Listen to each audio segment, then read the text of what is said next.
A wolfless omega is supposed to be worthless. At least that's what Kalen said when he rejected Seraphina and exiled her to the frozen wasteland of Black Peak Ridge. He expected her to freeze to death within days.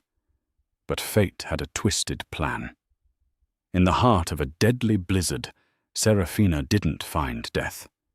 She found 12 massive bleeding beasts dying in the snow. She dragged them into her cave, warmed them with her own body, and stitched their wounds unaware she was saving the realm's deadliest killers. And that giant black wolf watching her every move, that wasn't a stray. That was the Alpha King. And he is about to turn her rejection into a reign of terror for anyone who ever dared to hurt her. The wind didn't howl in Black Peak Ridge. It screamed. It was a piercing human sound that tore through the thin timber walls of the derelict trapping shack Seraphina Hart now called home. Sarah pulled the threadbare wool blanket tighter around her shoulders, her fingers numb and blue. It had been 6 months since the rejection. 6 months since Kalen, the future beta of the Silver Creek Pack, had looked her in the eye and spat at her feet. I, Kalen Miller, reject you, Seraphina Hart, as my mate. You are wolfless. You are barren. You are nothing. The memory burned hotter than the dying embers in her small stone hearth. In werewolf society, an omega who couldn't shift by age 20 was considered a genetic dead end. But to be rejected and exiled, that was a cruelty usually reserved for criminals. Sarah's only crime was being born with a dormant wolf spirit. A sharp crack from the forest outside snapped her out of her misery. It wasn't a falling branch. It was the sound of a body hitting the frozen earth. Then a low, gurgling whine. Sarah hesitated. The blizzard outside was a white grave, a storm capable of freezing a man's lungs in minutes. But the whine came again, desperate and pained. Her omega instincts suppressed, but never gone, flared. Someone is hurt. She grabbed her rusted hatchet and pushed open the door. The wind hit her like a physical blow, nearly knocking her back. Squinting through the driving snow, she saw the blood first. It was a stark, steaming crimson against the white. She stumbled forward, her boots sinking into the drifts. 10 yards from her shack, she found the first one. A massive grey wolf, easily the size of a pony, lay on its side. Its flank was shredded deep claw marks raking through the fur. But he wasn't alone. As Sarah scanned the clearing, her heart hammered against her ribs. There were bodies everywhere. 12 of them. 12 massive, battle-scarred wolves, scattered like broken toys. The snow around them was trampled and soaked with blood, and a strange green viscous liquid that smelled of sulphur wolfsbane poison. "Oh, God," she whispered. She rushed to the grey wolf. He was still breathing, but his breaths were shallow rattles. She placed a hand on his coarse fur. He flinched, a low growl rumbling in his chest, but he was too weak to snap. "I'm not going to hurt you," she said, her voice trembling. "But if you stay out here, the frost will kill you before the poison does." She grabbed his hind legs. He was impossibly heavy, pure muscle and bone. Sarah was a small woman, malnourished from months of scavenging, but adrenaline flooded her system. She dragged him inch by agonizing inch toward the shack. It took her an hour to move the first 4. By the time she reached the 5th wolf, her hands were raw and bleeding. Her muscles screamed in protest. The storm was worsening. The 8th wolf was different. He was jet black, darker than the night sky, and larger than any wolf she had ever seen, even the alphas of Silver Creek. He wasn't unconscious. His golden eyes were wide open, tracking her movement with a predatory intensity that made her knees weak. He was bleeding from a nasty gash on his neck, and a spear tip was broken off in his shoulder. Sarah approached him slowly, palms up. "I know you can crush my skull," she whispered, her teeth chattering from the cold. "But I have a fire inside. Please, you have to help me. Help you." The black wolf stared at her. For a second, she felt a strange static electricity in the air, a hum that vibrated in her bones. He didn't growl. He pushed himself up on 3 legs, collapsing once before locking his joints and limping toward her door. He understood. With the black wolf's limping assistance, she managed to get the remaining members of the pack inside. The shack, usually lonely and drafty, was suddenly wall-to-wall fur and suffering. Sarah didn't rest. She couldn't. She lit every candle she had. She boiled snow for water. She had no modern medicine, but she had what the forest gave her. She had spent her exile learning the old ways which mosses clotted blood, which roots lowered fevers. She moved among them like a ghost. She packed the grey wolf's shredded flank with crushed yarrow and spiderweb. She bound the broken leg of a russet-coloured female with splints made from firewood kindling. The smell in the cabin was overpowering wet fur iron blood and the sulphur of the poison. Finally, she turned to the black wolf. He had positioned himself by the door, a guardian even in his weakened state. He watched her cleaning the wounds of his packmates. "Your turn," she said softly, kneeling before him. She reached for the broken spear shaft in his shoulder. He stiffened. "This is going to hurt," she warned. "I'm sorry." She gripped the wood. With a sharp exhale, she yanked. The black wolf didn't whine. He let out a huff of air, his golden eyes rolling back slightly. But he remained still. Blood welled up dark and fast. Sarah immediately pressed a pad of linen soaked in a paste of goldenrod and honey against the wound.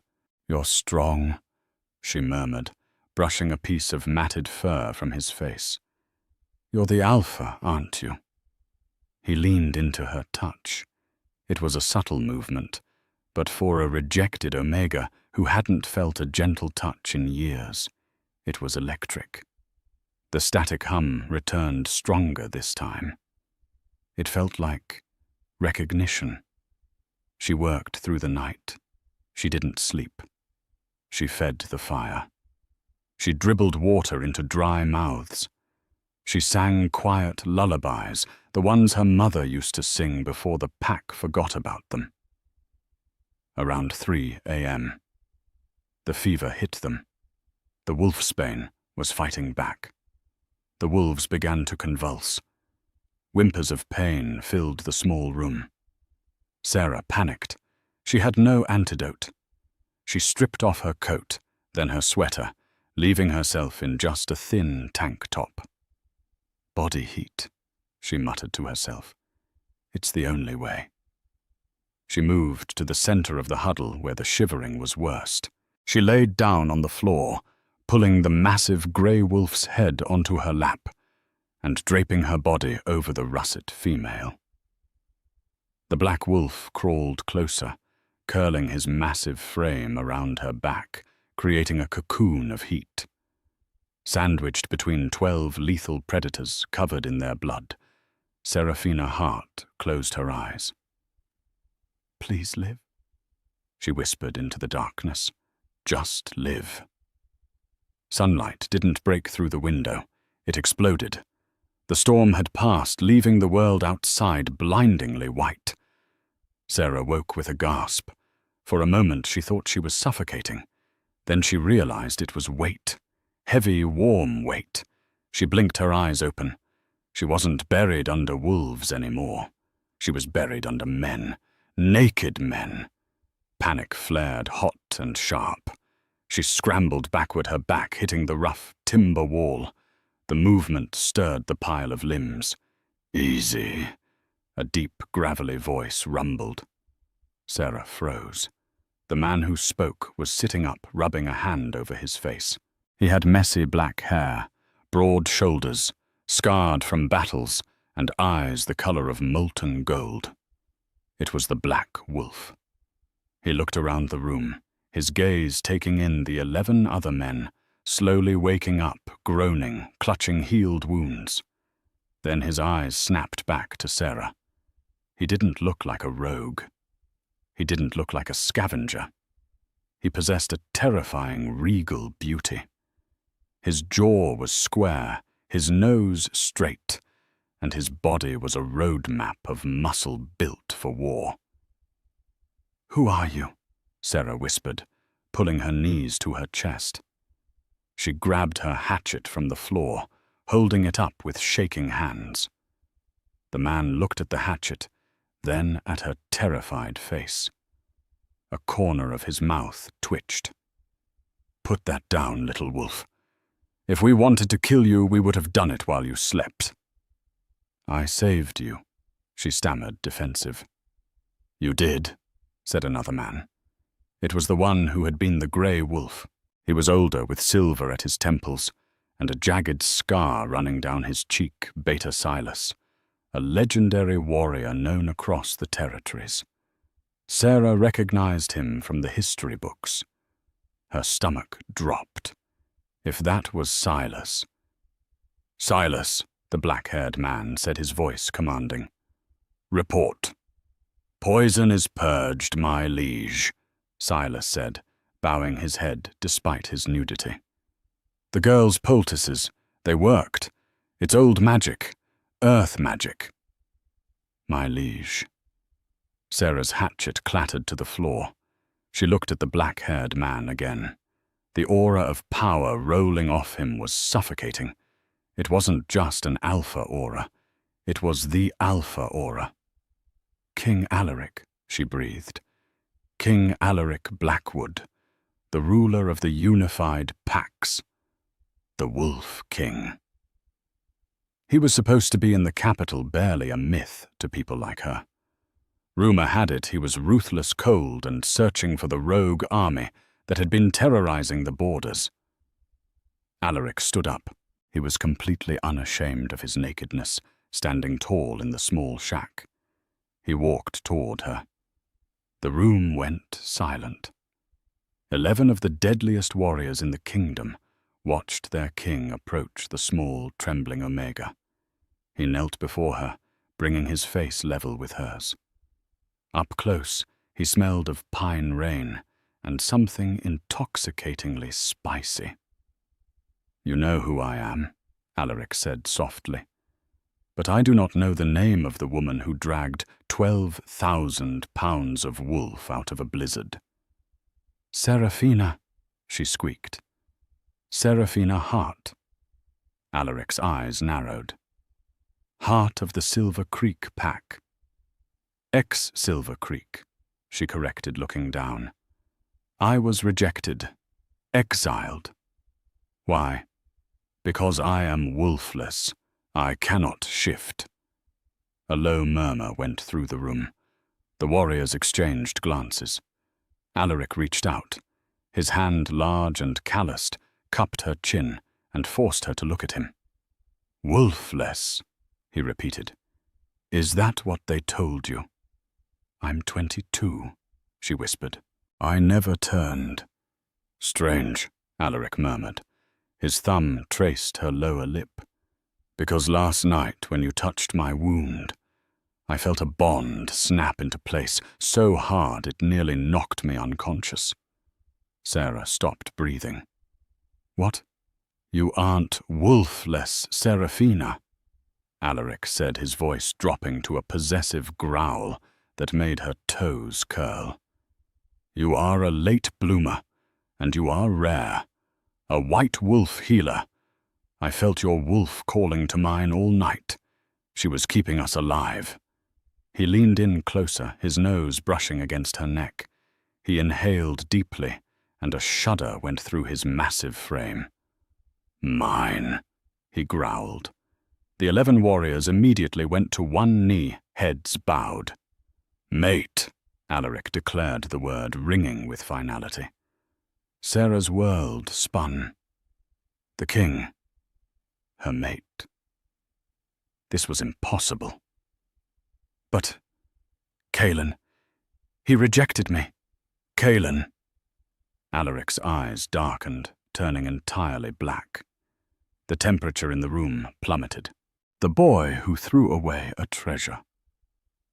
He stood up, pulling Sarah with him. She felt tiny against his bulk. He grabbed a blanket from the floor and wrapped it around her shoulders, covering her like a protective cloak. "Silas!" Alaric barked. "Yes, sire. Contact the royal guard. Tell them we have been found, and tell them to prepare the transport." "Where are we going, sire? Back to the capital?" Alaric looked down at Sarah. His hand possessed her waist, heavy and claiming. "No," Alaric said, a cruel smile playing on his lips. "We are going to Silver Creek. I think it is time I had a word with this Cailan." Sarah felt a rush of fear. "He's the Beta's son. The Alpha there, Alpha Vance. He's cruel." Alaric looked at the 12 men, his vanguard. They were bruised, battered, but alive. And they were looking at Sarah with something akin to worship. She had saved the king. She had saved the vanguard. "Let them be cruel," Alaric whispered into her hair. "I am the king, and by nightfall, everyone who ever made you cry will bleed." The door to the shack burst open. It wasn't the royal guard. Standing in the snow were 20 wolves, snarling their fur matted and wild. Rogues, the ones who had ambushed the king yesterday. The leader, a massive, scarred brute named Draven, stepped forward in human form. He held a crossbow aimed directly at Alaric's chest. "Looks like the poison didn't finish the job," Draven sneered. "And look, you found a little whore to keep you warm." Alaric didn't flinch. He didn't shift. He just stepped in front of Sarah, blocking her completely from view. "Silas," Alaric said calmly. "Kill them all. Leave the leader for the queen." "Queen." Sarah's heart stopped. The 11 naked, weaponless warriors behind Alaric smiled. It was a terrifying sight. They didn't need swords. They didn't need armor. They were the king's vanguard. And they were angry. Draven's finger tightened on the trigger of the crossbow. The bolt, tipped with the same green wolfsbane poison that had nearly wiped out the monarchy the night before, was aimed squarely at Alaric's heart. "Say goodbye, king," Draven hissed. Twang! The sound was sharp, cutting through the frosty air. But before the bolt could bridge the 20 feet between the rogue and the king, a blur of motion intercepted it. Silas didn't shift. He didn't have time. He simply moved with a speed that defied physics, his hand snapping out to snatch the bolt from the air, inches from Alaric's chest. The metal shaft sliced his palm, sizzling against his skin, but Silas didn't flinch. He snapped the bolt in half and dropped it into the snow. "You missed," Silas said, his voice void of emotion. For a heartbeat, the clearing was silent. The rogues stared dumbfounded. Catching a bolt mid-flight was the stuff of legends, not reality. "Kill them!" Draven screamed, panic cracking his voice. "They're unarmed. Tear them apart." The 20 rogues shifted. The sound of cracking bones and tearing clothes filled the air as they transformed into mangy, snarling beasts. They charged. Alaric didn't move. He stood with his back to the oncoming horde, his hands resting gently on Seraphina's shoulders. He looked down at her, his golden eyes calm, almost bored. Close your eyes, Seraphina, he murmured. This part is messy. No, she whispered, her hands gripping the lapels of his borrowed jacket. She looked past him at the wall of fur and teeth rushing toward them. I won't look away. Alaric smiled. It was a terrifying, dark smile. Good girl. He turned his head slightly to the side. Kill. It wasn't a fight. It was an execution. The 11 members of the vanguard didn't need to shift. They were the Alpha King's personal death squad, chosen from the most brutal fighting pits in the continent. They fought with a seamless, terrifying efficiency. Silas took the first rogue, a brown wolf leaping for his throat. He sidestepped, grabbed the wolf's hind leg, and swung him like a hammer into a tree with a sickening crunch. Another warrior, a blonde giant named Kellen, didn't bother dodging. He let a rogue bite his forearm, trapping the beast, before driving his free hand into the wolf's throat, crushing the windpipe with a grip strength that could bend steel. Blood sprayed across the pristine white snow. It was a chaotic ballet of violence. The vanguard moved like water fluid, unstoppable and cold. They fought naked, their bodies steaming in the freezing air, covered in the blood of their enemies. Sarah watched, mesmerized. She had always been taught that rogues were the ultimate threat monsters that killed packs. But against Alaric's men, these rogues looked like puppies. Draven, seeing his men being dismantled, roared in fury. He didn't shift. He pulled a serrated hunting knife and charged at Alaric's exposed back. "Behind you!" Sarah screamed. Alaric didn't turn. He simply reached backward, blind, and caught Draven's wrist. The snap of bone was loud enough to echo. Draven shrieked, dropping the knife. Alaric spun, then moving so fast, Sarah barely registered it. He grabbed the rogue leader by the throat and lifted him off the ground with one hand. Draven kicked and clawed, his boots dangling a foot above the snow. "You made a mistake, Draven." Alaric set his voice a low rumble that vibrated in Sarah's chest. "You thought you were hunting wolves, but you woke up a dragon." Alaric squeezed. Draven's eyes bulged. He clawed at Alaric's massive forearm, but it was like clawing at granite. "Who sent you?" Alaric demanded. "Who gave you the wolf's bane? Rot in hell!" Draven choked out. "I'll send you there first." With a casual flick of his wrist, Alaric threw Draven. The rogue leader flew 20 feet, crashing through the rotting railing of the porch and landing in a heap of broken wood and snow. He didn't move. Silence returned to the clearing.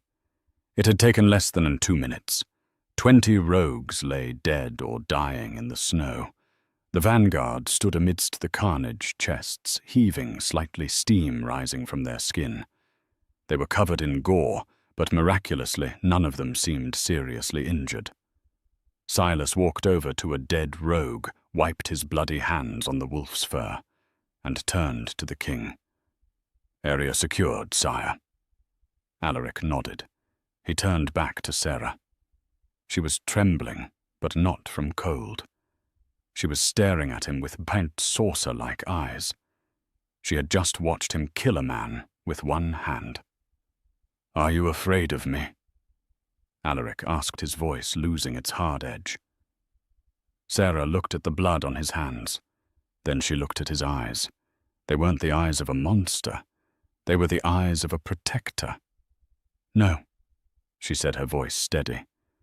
"I'm not afraid." Alaric let out a breath he seemed to have been holding. He reached out, hesitating, then wiped a speck of blood from her cheek with his thumb.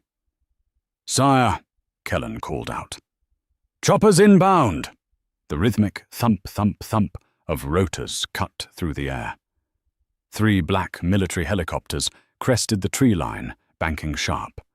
The royal crest, a gold wolf on a black shield, was painted on the sides. About damn time, Silas muttered. The helicopters landed in the clearing, kicking up a blinding cloud of snow. Heavily armed soldiers in black tactical gear poured out surrounding the perimeter. A woman in a sharp business suit stepped out of the lead chopper, holding a stack of towels and a satellite phone. "Your Majesty," she said, bowing low as she approached, though she kept her eyes averted from the 12 naked men. "We lost your signal for 18 hours. The kingdom is in a panic." "I was busy," Alaric said, taking a large black towel she offered and wrapping it around his waist. He gestured to Sarah. "Get her a coat, something warm, and get the medic." "I don't need a medic," Sarah protested. "I'm fine." "You are malnourished, hypothermic, and in shock," Alaric countered. "And you are my mate. You will see the medic." The woman in the suit froze.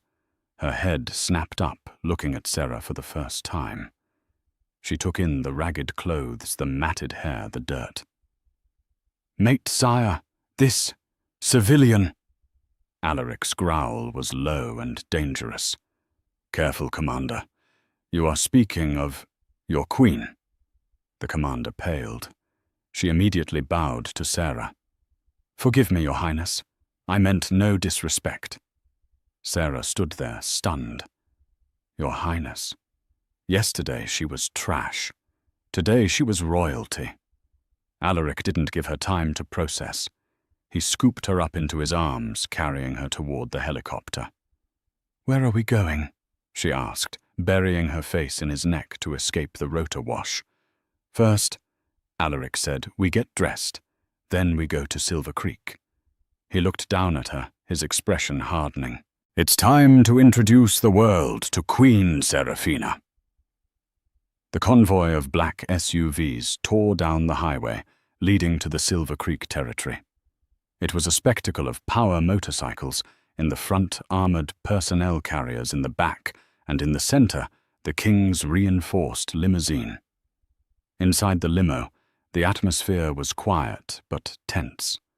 Sarah sat on the plush leather seat, staring at her reflection in the darkened window. She barely recognized herself. They had stopped at a safe house an hour ago. Alaric's team had been efficient. She had been showered, her hair washed and dried until it fell in soft chestnut waves down her back. She was wearing a dress of emerald green silk that hugged her curves that were slowly returning after a hearty meal and a heavy black cashmere coat. But the most shocking change was the mark. On the crook of her neck, where Alaric had scented her earlier, a faint glowing symbol had appeared.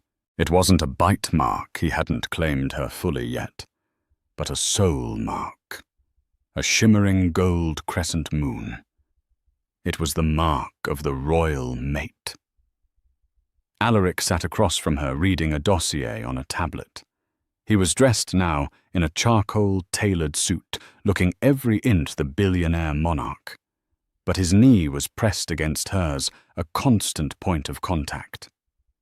"You're shaking," he said, not looking up from the screen. "I'm nervous," Sarah admitted.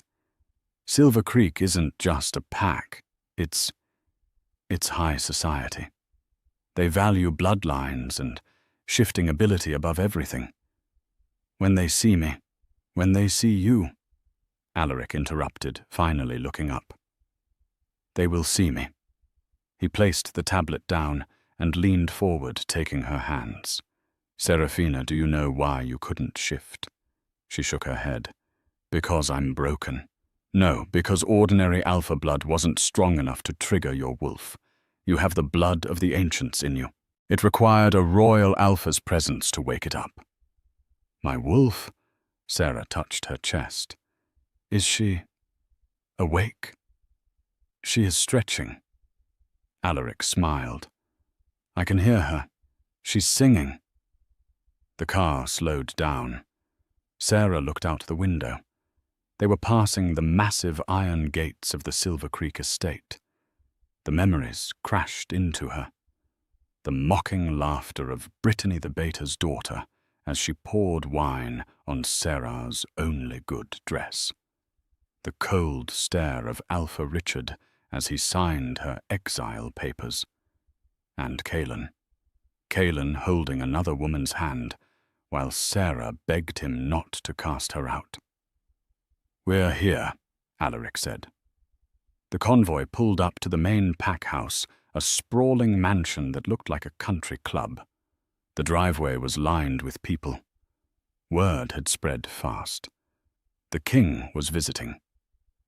Alpha Richard stood at the bottom of the stairs, flanked by his Luna Catherine and his son Calen. Beside Calen stood a tall, blonde woman with a cruel smile. Brittany. They were dressed in their finest formal wear, looking eager and terrified. The SUVs stopped. The security detail swarmed out, pushing the gawking pack members back. Silas, now dressed in a suit that barely concealed his bulk, opened the rear door of the limo. Alaric stepped out first. A hush fell over the crowd. The sheer dominance of his aura hit them like a physical wave. Alpha Richard immediately bowed his head, exposing his neck. Calen and the others followed suit. "Your Majesty," Alpha Richard said, his voice trembling. "We are honored. We didn't expect—" Alaric ignored him. He turned back to the open car door and extended his hand. "Come, my love," he said, his voice loud enough for the front row to hear. A collective gasp went through the crowd. My love Sarah took a deep breath. She took Alaric's hand. When she stepped out of the car, the silence was absolute. She stood tall, the emerald silk catching the sunlight, the gold mark on her neck pulsing faintly. She wasn't the dirty, ragged exile they had thrown out 6 months ago. She was radiant. Alpha Richard looked up. His jaw dropped. "Seraphina, that's Queen Seraphina to you," Alaric corrected icily. Calen stepped forward, his eyes wide with shock and confusion. "Sarah, but you're dead. You're supposed to be dead." "Disappointed?" Sarah asked. Her voice was stronger than she expected. Calen looked her up and down. He saw the clothes, the health, the beauty, and he saw the king's hand resting possessively on her lower back. A look of sick realization washed over his face. Calen stammered. "You're with him." "She is my mate," Alaric announced, his voice booming across the courtyard. "And my queen." Brittany, standing beside Calen, let out a scoff. She couldn't help herself. She's an omega. She can't even shift. She's a defect." The air temperature dropped 20 degrees in a second. Alaric turned his head slowly to look at Brittany. It was the look a lion gives a gazelle before tearing out its throat. "Silas," Alaric said softly. "Yes, sire." "Bring me that woman." Silas moved. Before Brittany could scream, the beta had dragged her by the arm and threw her to her knees in front of the king. "You speak of defects." Alaric looked down at her. "The only defect I see is a tongue that doesn't know when to be still." "Alaric, wait," Sarah said, placing a hand on his chest. The crowd held its breath. No one touched the king when he was angry. Alaric looked at her, his eyes softening instantly. "Yes, she isn't worth it," Sarah said quietly. She looked at Brittany, who was trembling on the pavement. "She's nothing." Alaric smiled, a genuine, proud smile.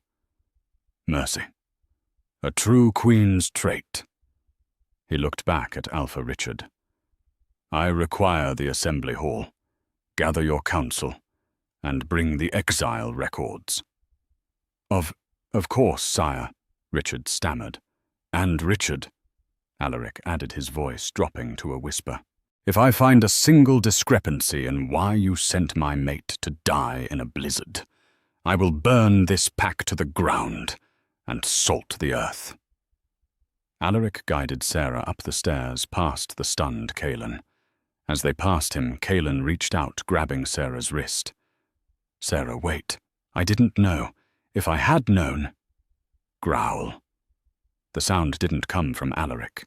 It came from Sarah. A low, guttural vibration ripped from her throat. Her eyes flashed a brilliant, blinding white. Kaelin snatched his hand back as if burned.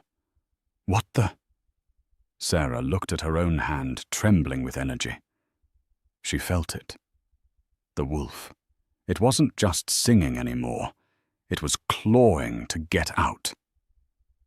"Don't touch me, Kaelin," she said, her voice layered with a harmonic resonance, human and wolf speaking as one. "I am not yours to touch." Alaric wrapped his arm tighter around her, guiding her into the pack house. He leaned down to her ear. "Tonight," he whispered, "tonight you shift, and the white wolf will rise." The Grand Council Hall of Silver Creek was usually a place of noise and debates. Tonight it was silent enough to hear a pin drop. King Alaric sat at the head of the mahogany table, a throne-like chair that usually belonged to Wolfer Richard. Richard sat on a smaller folding chair to the side, sweating profusely. Kaelin stood behind his father, his eyes darting between the king and Seraphina. Sarah sat at Alaric's right hand. She felt out of place in the high-backed leather chair, but every time she shifted nervously, Alaric's hand would find hers, his thumb rubbing her knuckles in a silent rhythm of reassurance. "The ledger," Alaric commanded, holding out his hand. Silas, who had been tearing the Alpha's office apart for the last hour, stepped forward. He placed a thick leather-bound book on the table. It wasn't the public census. It was the Alpha's private record, the shadow log. "We found it in a safe behind the fireplace," Silas reported. "It's encrypted, but, well, we persuaded the Alpha to provide the key." Alaric opened the book. His eyes scanned the pages, his expression darkening with every line. "Seraphina," Alaric said, his voice deceptively calm. "What were you told about your parents?" Sarah blinked. "That they were low-ranking deltas. That they died in a car accident when I was 5. The pack took me in out of charity." "Charity," Alaric scoffed. He spun the book around and slammed his finger onto a page dated 17 years ago. "Read this." Sarah leaned forward. Her handwriting was shaky, but the entry was clear. Subject, Jonathan and Martha Hart.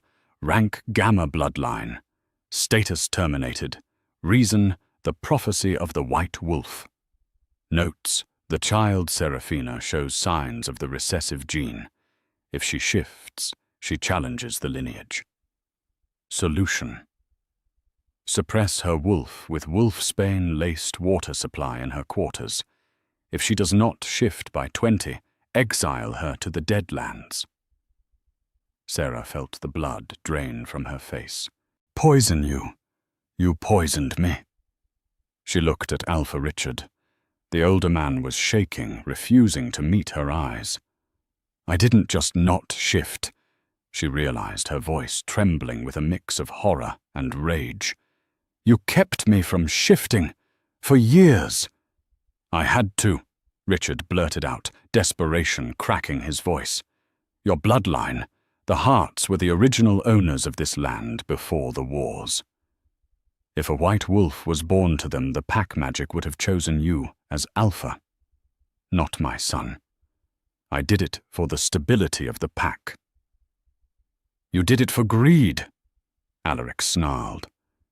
Kaelin stepped forward, his face pale.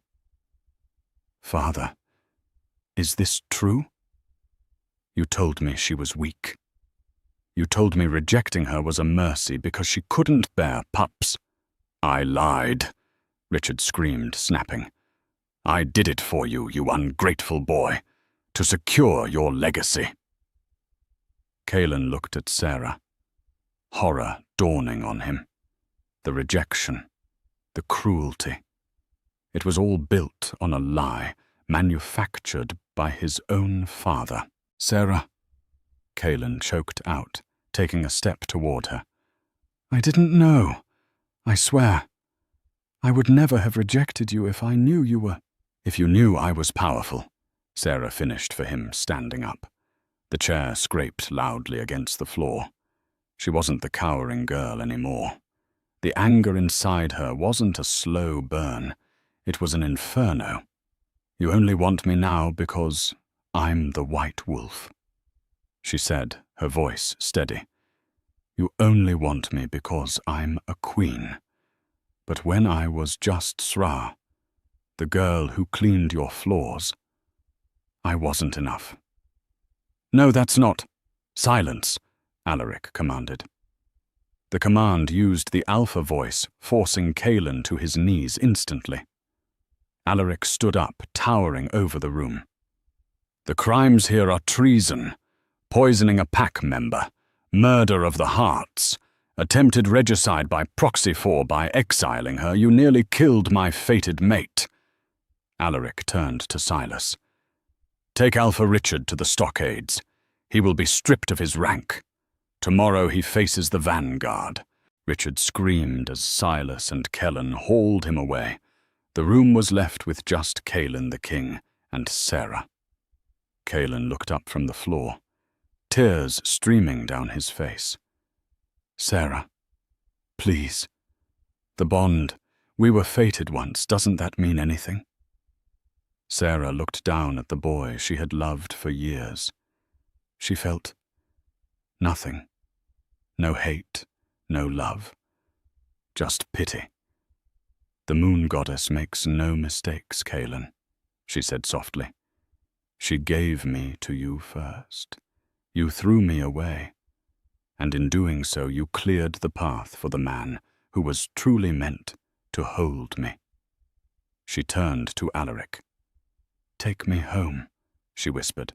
"I don't like it here." Alaric nodded. But as he reached for her, Sarah gasped. A sharp, blinding pain shot through her spine. It felt like her bones were being rearranged by a sledgehammer. She doubled over, clutching the table. "Sarah!" Alaric was there, instantly catching her before she hit the floor. "It hurts," she gasped, her eyes squeezing shut. "Alaric, it burns." Alaric looked at her. Her skin was glowing. Literally glowing.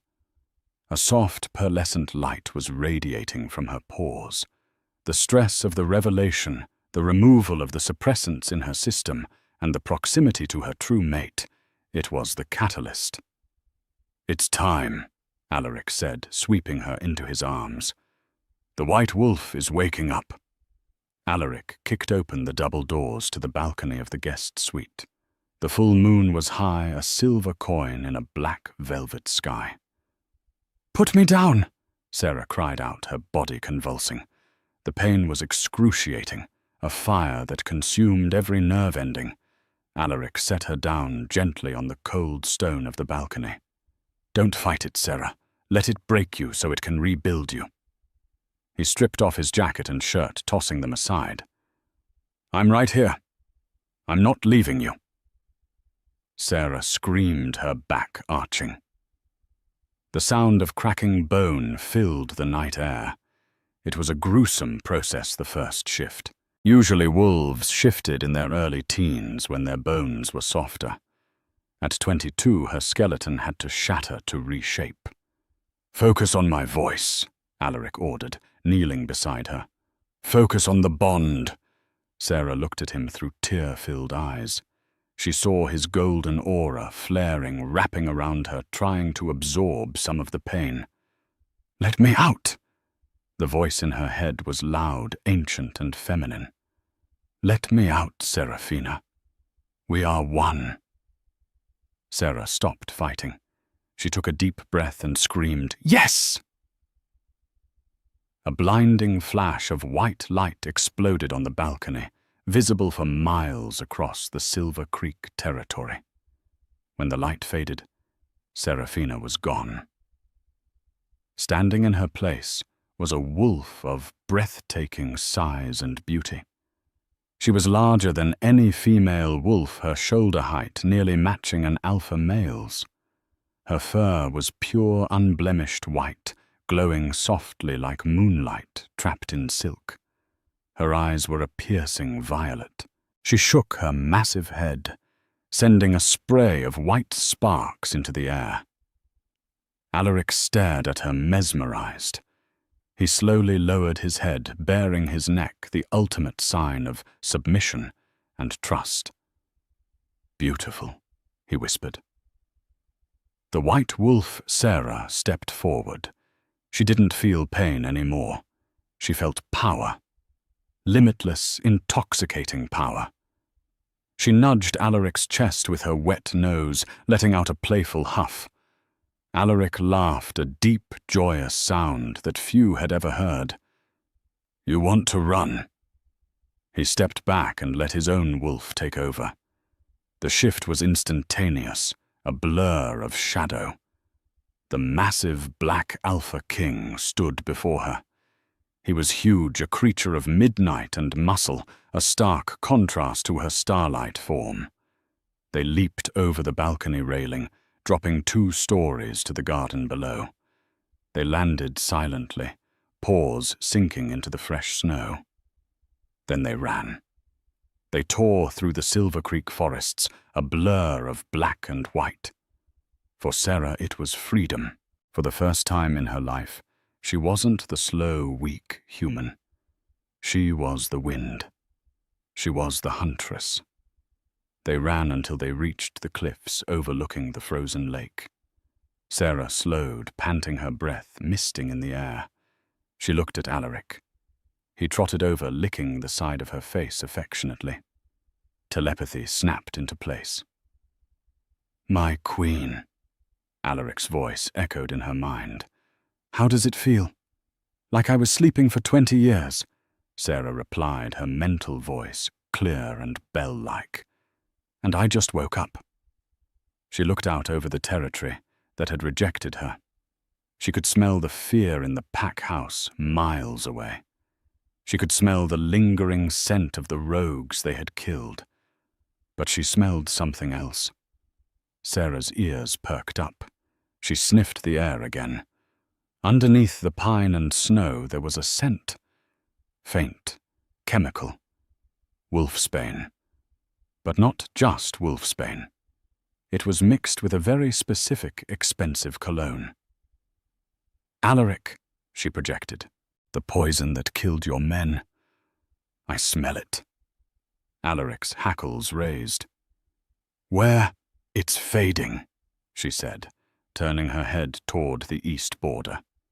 "But it's not coming from the rogue lands. It's coming from the VIP guest lodge." Alaric growled. The VIP lodge was reserved for visiting dignitaries. "Who is staying there?" Sarah asked.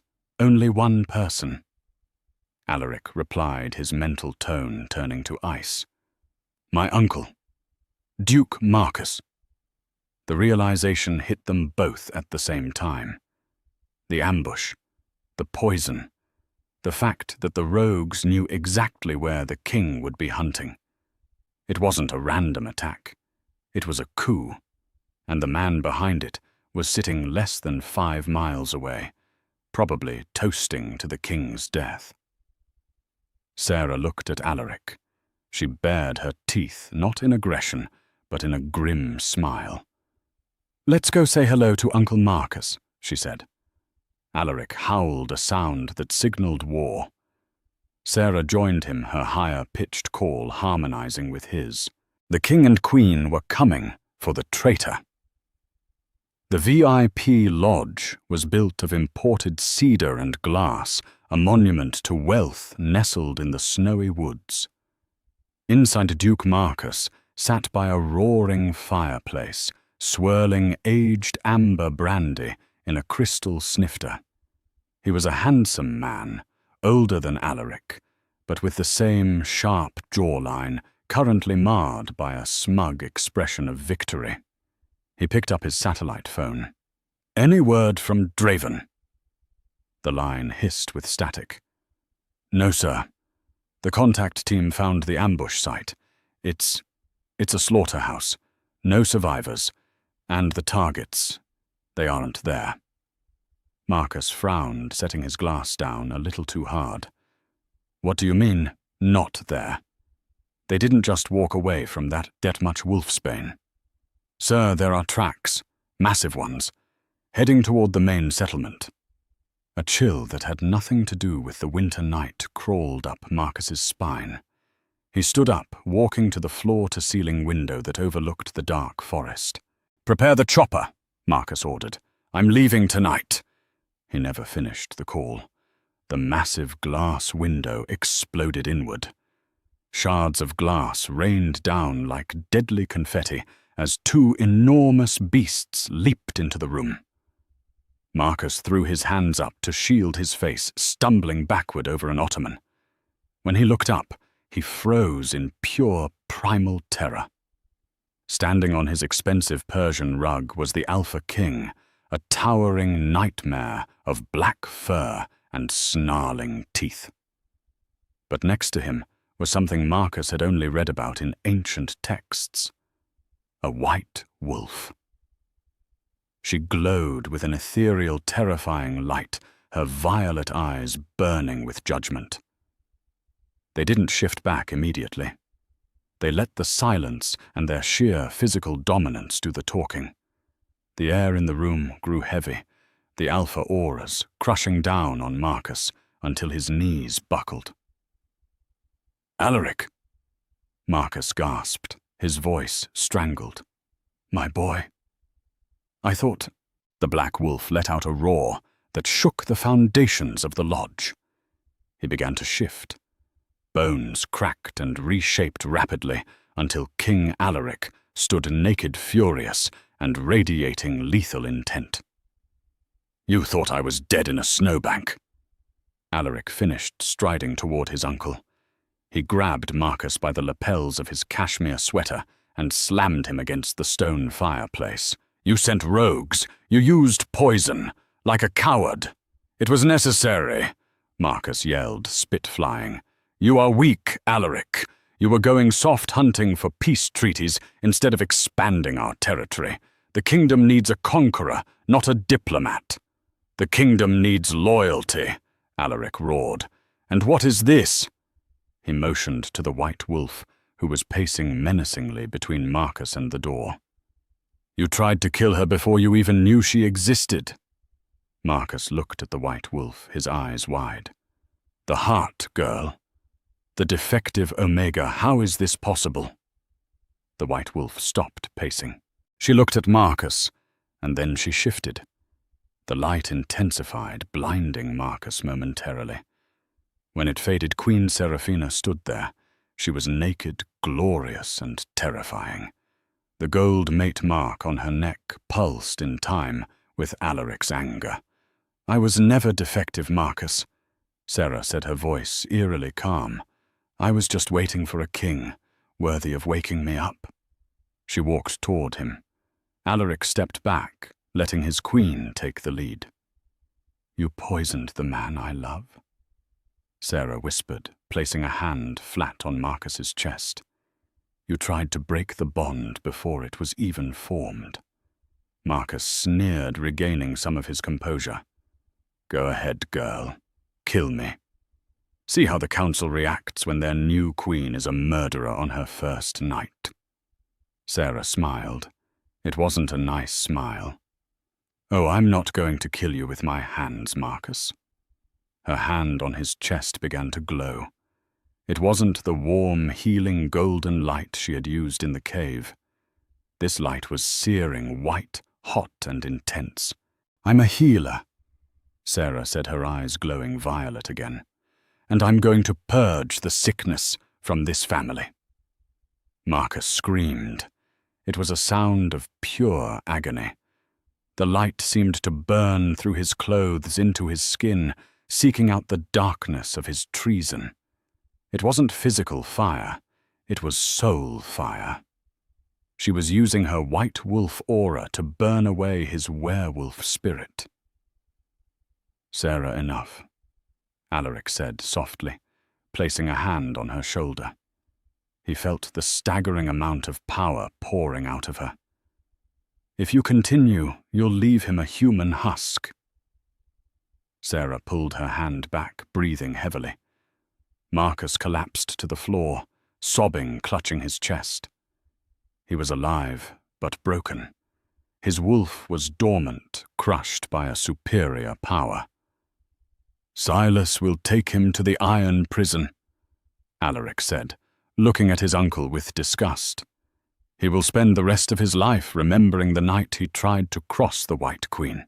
Alaric took off his tuxedo jacket, which he had somehow retained during the initial shift, and wrapped it around Sarah.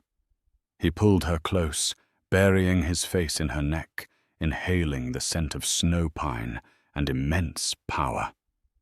"It's over," he murmured into her hair. "We're safe." Sarah leaned against him, the adrenaline crash hitting her hard. "Are we?" "Yes," Alaric promised. "Tomorrow, the world meets my queen. And anyone who has a problem with that can take it up with me." The balcony of the royal palace in the capital city overlooked a sprawling metropolis. It was a far cry from the drafty shack in Black Peak Ridge. Sarah stood at the railing wearing a gown of deep sapphire blue, a diamond crown resting lightly on her chestnut hair. She looked healthy, vibrant, and strong. The shadows of the rejected Omega were gone, replaced by the poise of a ruling monarch. Silver Creek had been reorganized. Under Alpha Silas's firm hand, the corruption of Richard's era was being rooted out. Richard was in prison. Kaelin and Brittany had been exiled to the southern territories, a kinder fate than they deserved. But Sarah had insisted on mercy. Strong arms wrapped around her waist from behind. Alaric rested his chin on her shoulder, kissing the pulse point on her neck, where the golden crescent moon shone brightly. "What are you thinking about, my love?" he asked, his voice a low rumble that still made her shiver. Sarah leaned back into his embrace. "I was thinking about that first night in the cave. How cold I was. How I thought I was going to die alone." "You will never be cold again," Alaric promised, tightening his grip. "And you will never be alone." Sarah smiled, placing her hand over his large hands resting on her stomach. "I know," she whispered, a secret tone in her voice. Alaric froze. He spun her around gently, his golden eyes searching hers. He sniffed the air near her neck, then her stomach. His eyes widened in wondrous realization. Beneath the scent of pine and snow, there was something new. A faint, sweet smell of milk and honey. 2 tiny new heartbeats fluttered beneath her own. "Sarah." He breathed, his formidable composure cracking into pure joy. "The pack is growing, my king." She smiled, tears pricking her eyes. Alaric laughed loud and uninhibited, lifting her off her feet and spinning her around on the balcony. The sound echoed over the city, the sound of a king who had found everything he never knew he needed in the heart of the woman everyone else had thrown away. What an incredible journey. From the frozen despair of Black Peak Ridge to the throne of the Wolf Kingdom. Seraphina's story proves that sometimes the greatest power lies hidden in the ones society rejects. She went from a wolfless exile to the legendary White Queen, saving the most lethal alphas in the realm, and finding a love strong enough to burn down an empire of lies. If this story of fated mates' betrayal and epic revenge got your heart racing, please smash that like button beneath the video. It really helps the channel bring more of these intense sagas to life. Don't forget to share this video with your fellow werewolf romance addicts, and hit subscribe and ring the notification bell so you never miss the next thrilling episode. Thanks for watching, and see you in the next adventure.